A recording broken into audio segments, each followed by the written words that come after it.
పితా పుత్ర పవిత్రాత్మ నామమున ఆమెన్. ఆగస్టు 29. పునీత బప్తిస్మ యోహాను శిరశ్ఛేదము.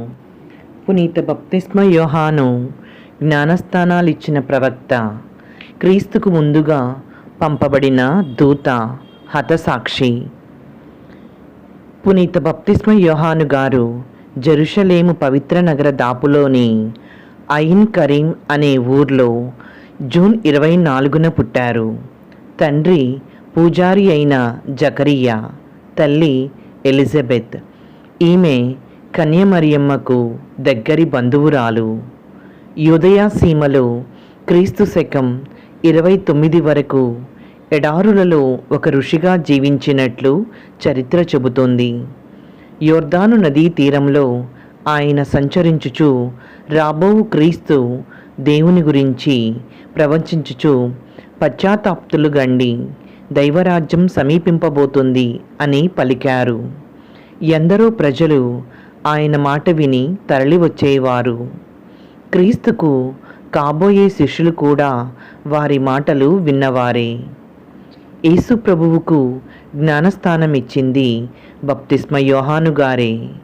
ఆ సందర్భంలోనే ఇదిగో దేవుని గొర్రెపిల్ల, లోక పాపాలని తొలగించేవారు అని ప్రకటించారు. యోర్దాను నది ఒడ్డు పొడవునా సంచరించి ప్రబోధించారు.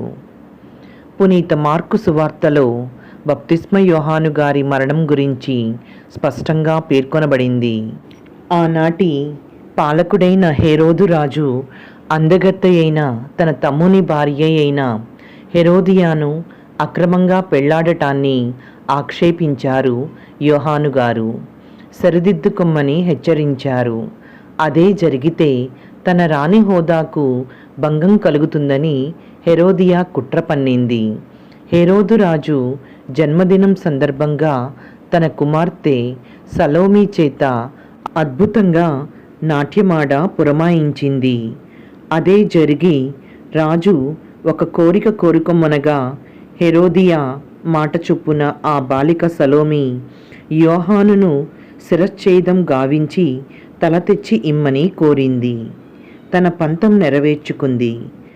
ఒక తప్పు మరో తప్పుకు, అనేక తప్పులకు దారితీస్తుందంటే ఇలాగే. బప్తిస్మ యోహాను గారు క్రీస్తు శకం 29 ఆగస్టు 29న మరణించారు. ఈ సంఘటనని ఒక ఉత్సవంగా శ్రీసభ కొనియాడుతోంది. ఆయన మరణం యేసు ప్రభుని మరణానికి పోలి ఉండటమే అందుకు కారణం. యేసుకు వలె యోహాను గారు కూడా మౌనంగా, నిస్సహాయంగా మరణాన్ని స్వాగతించారు. చిన్న నెపంతో పగ, ద్వేషం, మానవ పిరికితనం, క్రూరత్వంకు బలిపశువయ్యారు. విపరీతం, విడ్డూరమైన పరిస్థితుల్లో సంభవించిన వారి మరణం దైవం పట్ల పరిపూర్ణ విశ్వాసాన్ని, విధేయతని ప్రకటించింది. చెడు, అన్యాయాలు కలగలసి మానవ హృదయాన్ని నలగగొట్టి పిండి పిప్పి చేశాయి.